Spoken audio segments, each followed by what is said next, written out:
Tenemos el 15% de las reservas energéticas del mundo. Tenemos el 30% del agua fresca. Tenemos la mitad de la biodiversidad del mundo. América Latina, sin duda hoy día, ya no es entonces el continente problema, sino es un continente solución. Señor Aprendimos presidente, adicionalmente si pudiésemos que la definir en pocas gobernabilidad palabras su discurso de esta democrática es mañana, uno una buena podría decir que ha sido inversión. de una En los últimos 30 franqueza años, la realmente región muy amplia. se han Yo creo sembrado que más. en estas cosas de política lo peor es engañarse a sí mismo. Uno puede engañar a los demás, pero no a sí mismo. Y la verdad es que en este momento pues no somos una prioridad en la política europea. Tampoco deberíamos estar en el primer lugar, pero estamos por ahí en el octavo, noveno lugar. Primero viene la Constitución, los países del este, el problema del Mediterráneo, la integración con Turquía, qué hacer con la OTAN, la China. Nosotros estamos por ahí en séptimo, octavo lugar, lo cual no quiere decir, sino es una posición realista para empezar a reconstruir la relación a partir de una realidad. Yo sí creo que hay que establecer una nueva relación y con esto termino, pero creo que esa relación debe comenzar por una agenda política. Pero A cuando usted dice nosotros nos sería bueno interesa reconstruir Europa esta relación y para habría que crear una agenda enriquecer política. nuestra Sin agenda embargo, internacional, muchos europeos, que y en este concretamente momento Holanda, está está pensando más bien en el excesivamente aspecto económico y no en concentrada. el aspecto político. Claro, es que el problema es que nosotros venimos a hablar de política y acá nos hablan de economía. Exactamente. Yo no descarto que haya temas económicos importantes. América Latina necesita inversiones importantes en infraestructura, en problemas de adecuación de tierras. Todos esos son temas que, por supuesto, bienvenidos, pero esos van a llegar fácilmente. Lo que es difícil es que lleguen los temas políticos. Lo que es difícil es que se pueda hacer un acuerdo para que Europa colabore con América Latina en crear un proyecto basado en los derechos humanos, que le ayude a luchar integralmente frente al tema medioambiental que en este momento está ocasionando desastres, por ejemplo, en los países del Caribe. Es decir, cambiemos los temas y hagamos una agenda política. Pero así como hace muchísimos años Europa apoyó a Centroamérica en la búsqueda de la paz, y ese fue un tema político que todavía no se olvida en Centroamérica, ¿por qué no intentar otros temas políticos en este momento? Un tema importantísimo que usted ha destacado hoy en la mañana es el tema de la migración. Usted sabe, también como yo, que este es un tema que está relacionado con el miedo y está relacionado con el fenómeno de la xenofobia. Hace 15 años el problema no era tan grave como lo es hoy. Y me da la impresión, sin deseo absoluto de ser pesimista, que las cosas van a ir a peor. Claro, porque ahora lo que han hecho es politizar el tema. Entonces ya no solamente lo han criminalizado, convirtiendo el tema de las migraciones en un problema de policía, sino que ahora lo están utilizando en las campañas porque obviamente tiene recibo estar contra los migrantes cuando hay unas circunstancias de desempleo muy fuertes.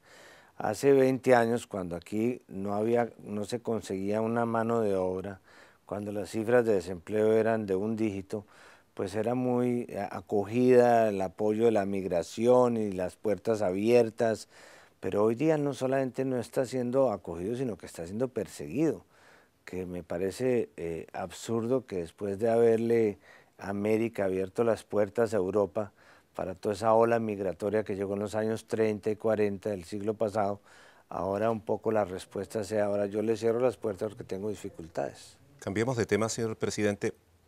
Usted dijo que se perfilaba en América Latina la coexistencia a largo plazo de dos concepciones ideológicas, de dos modelos de desarrollo y de sistema político, irreconciliables.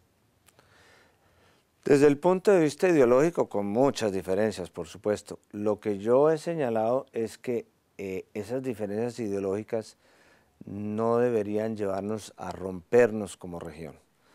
Uno puede tener relaciones con la China sin compartir muchos de los referentes ideológicos chinos, tuvo relaciones con la Unión Soviética, en fin, es posible tener relaciones con una persona que piensa distinto a uno sin sacrificar lo que realmente lo puede unir a él, como en este caso el comercio, las fronteras, la relación cultural, las inversiones. Lo que hay que saber es que no podemos seguirle pidiendo cada bando al otro que juegue con las reglas de uno, que es como si usted se pone bravo con su vecino que le gusta el básquetbol porque no aplica las reglas de fútbol cuando juega básquetbol.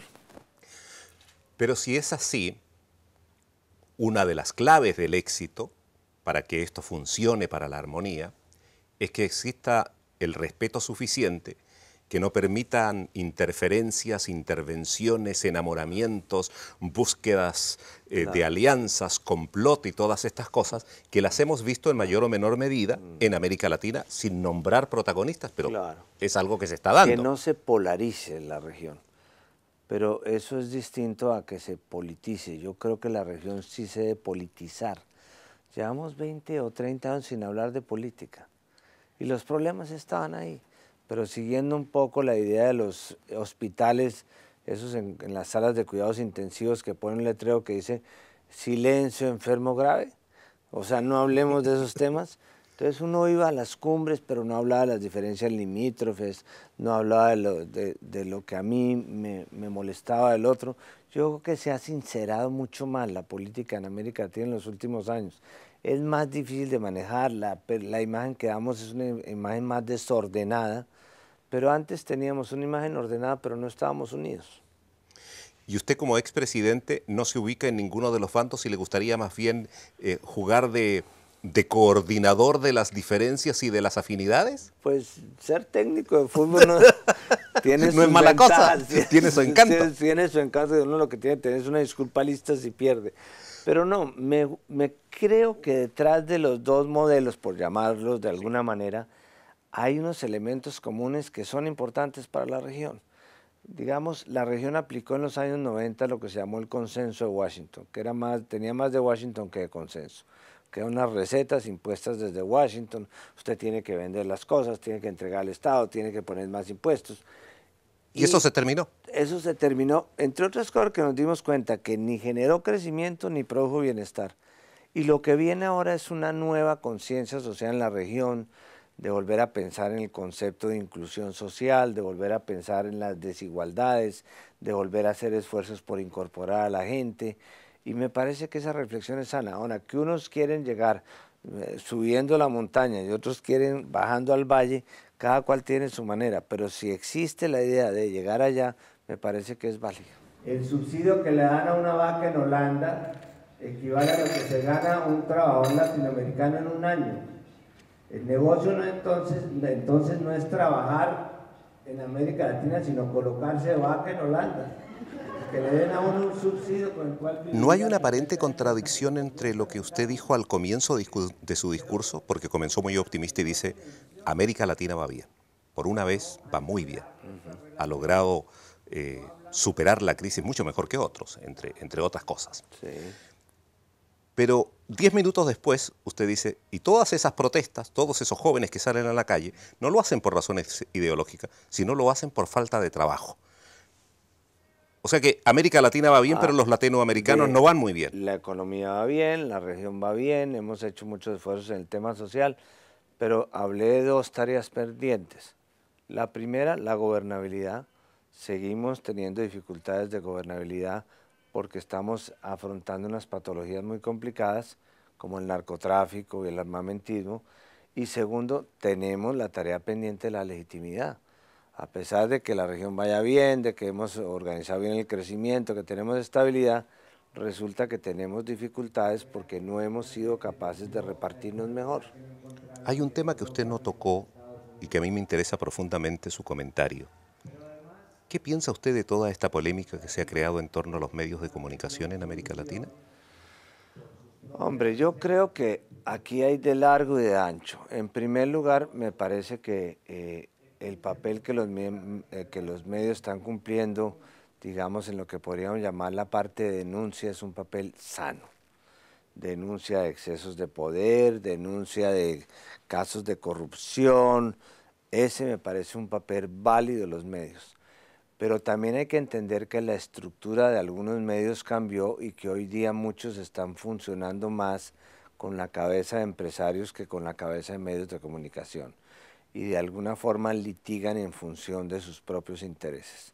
Eso me parece que también es algo que debe cuestionarse, que debe examinarse, y así como uno está con la libertad de prensa cuando trata de informar, de denunciar, de cuestionar, de que haya se llega a todo el espectro de opiniones, también tampoco podemos aceptar que los medios de alguna forma hagan política o que traten de interferir en la democracia en función de sus intereses empresariales. Señor presidente Samper, voy a terminar con 3 cosas relacionadas con su país. La primera de ellas, que aparece como una excelente noticia, es la aprobación, hace poquitas horas atrás, de una ley de resarcimiento para las víctimas del conflicto. Ese es excelente porque llevábamos 8 años, y no lo critico, pero dándoles apoyos a los victimarios, desmovilizando a los paramilitares, reinsertando a los guerrilleros, pero resulta que ellos eran los verdugos, pero nadie se acordaba de las víctimas.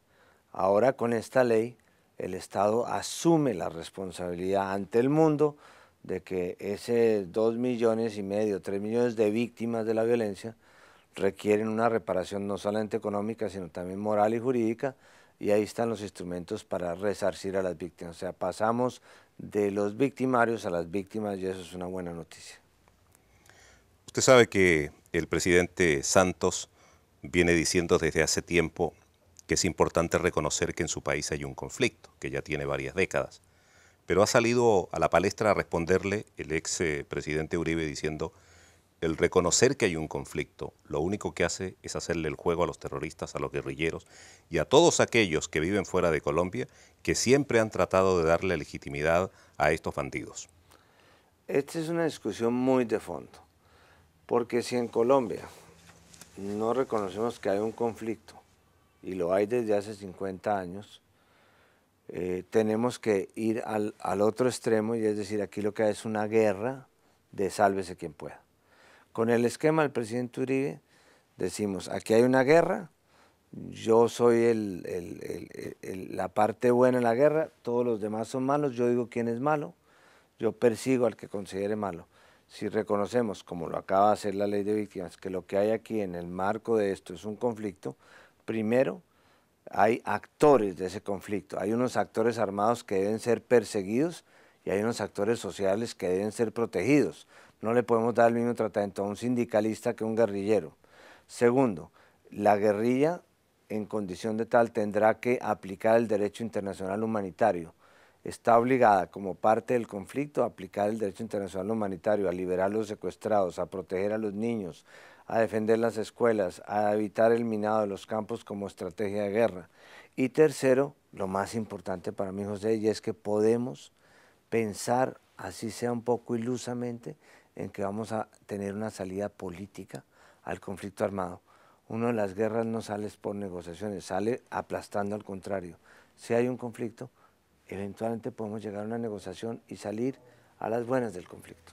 Precisamente esa era mi última pregunta, porque sin melodramas de ninguna naturaleza, este es un país y un pueblo, el suyo, que está realmente cansado de conflicto, está harto, o sea, ya no ha dado más. Sí. Y entonces uno se pregunta, ¿pero hasta cuándo? Y si piensa que hay un sector, y me voy a referir en este caso a los insurgentes, que tiene los recursos que no ha tenido guerrilla en el mundo, en la historia de la humanidad, le resulta bastante difícil imaginarse ese escenario del cual usted habla de que ojalá salgamos de esto a través de una salida política. Claro, y es un sector que se ha criminalizado, ha recurrido a dineros del narcotráfico, pero aún tiene los elementos que le permiten identificar como una parte armada de un conflicto. Tiene jerarquía, tiene capacidad de mando y tiene influencia en un territorio. Si esos 3 elementos los coloca al servicio de una salida política, me parece que el país podría válidamente pensar en que estos 50 años de destrozarnos los unos contra los otros, pues nos lleven a una sociedad mucho más conviviente. Presidente Samper, muchísimas gracias por esta Todavía conversación. seguimos esperando el nuevo gracias, amanecer, sí. pero somos optimistas. Pero con Europa queremos que la relación sea profunda, política, realista, no ver qué posibilidades tiene solamente América Latina de dar tierras o dar agua, para los proyectos europeos, sino qué posibilidades tenemos de trabajar conjuntamente. No queremos que lo nuestro sea un concubinato, que nos escondan en las fiestas sociales, sino que sea un matrimonio que nos lleven a bailar a todas partes. Muchas gracias.